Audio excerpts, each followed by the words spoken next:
बिस्मिल्लाहिर्रहमानिर्रहीम। जिन लोगों के पास जॉब्स नहीं है, जिनके पास कोई ऐसा वसीला रिस्क का जो है वो दुनियावी तौर पे जो है वो अपीरेंटली नज़र नहीं आता कि है, ज़ाहिर उनके लिए बड़ी परेशानी होती है। लेकिन उन लोगों को सूरह बकर जो है वो कुरान हकीम में अल्लाह का ये काम जो है ये ज़रूर याद रखना चाहिए कि खुदा ताला कहता है कि तुम्हारा रिस्क जो है वो, तुम्हारी इज़्ज़त जो है, तुम्हारी सेहत जो है, तुम्हारी बीमारी जो है, ये सारी चीज़ें जो हैं ये अल्लाह कहता है कि मेरी ज़िम्मेदारी है।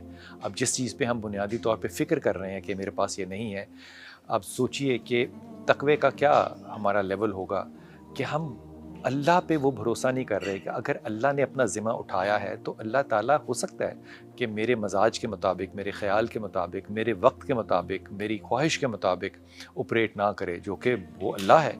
वो इस बात पे कोई मजबूर तो नहीं है ना कि वो मेरी ख्वाहिश के मुताबिक चले। अल्लाह ने एक वक्त मुतय्यन किया है और रिस्क के बग़ैर, मेरे रिस्क पूरे हुए के बग़ैर उसने इस दुनिया से मुझे लेकर नहीं जाना।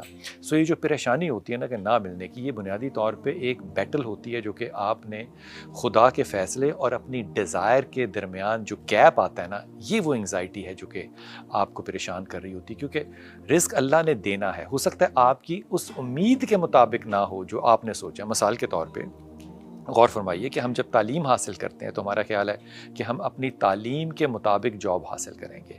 लेकिन अब एक लम्हे के लिए ज़रा सोचिएगा कि अगर आप आर्टिफिशियल इंटेलिजेंस में आपने ग्रेजुएशन किया है तो माइक्रोसॉफ्ट के मालिक ने तो इंटेलिजेंस में कोई कोर्स नहीं किया ना, लेकिन अल्लाह ताला ने उसको कितना कुछ दिया है। एमबीए बहुत से लोगों ने किया होगा, अकाउंटेंसी बहुत से लोगों ने की होगी, लेकिन मलिक रियाज ने इन दोनों में से कुछ भी नहीं किया। लेकिन अल्लाह ताला ने इन दोनों को कितना रिस्क दिया है, और वो सिर्फ दिया नहीं है, वो रिस्क को बांट भी रहे हैं।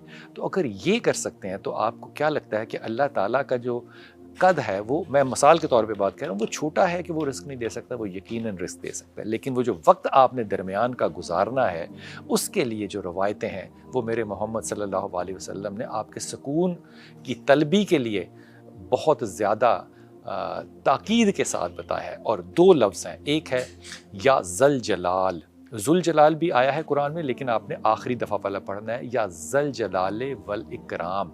ये अल्लाह का नाम है बुज़ुर्गी का, और बुजुर्गी जब किसी इंसान पे उतरती है तो वो उसकी रिस्क की कुशादगी में उतरेगी। एक तो आपने ये पढ़ना है या ज़ल जलाले वल इकराम, और दूसरा आपने सूरह इखलास, कुल वल्लाह जो है, इसको अपनी ज़िंदगी का हिस्सा बना लेना है।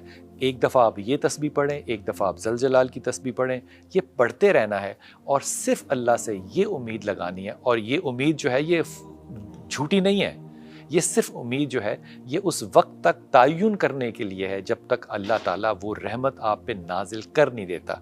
और अल्लाह जब भी रहमत नाजिल करेगा वो आपसे मशवरा नहीं लेगा। दोनों चीज़ें पढ़ते रहिए, अल्लाह यकीनन इंशाअल्लाह ताला आपके रिज़्क़ में इजाफ़ा भी करेगा जो जॉब पर हैं, और जिनके पास रिज़्क़ नहीं है अल्लाह ताला उसके रिज़्क़ का बंदोबस्त भी करेगा इंशाअल्लाह। बहुत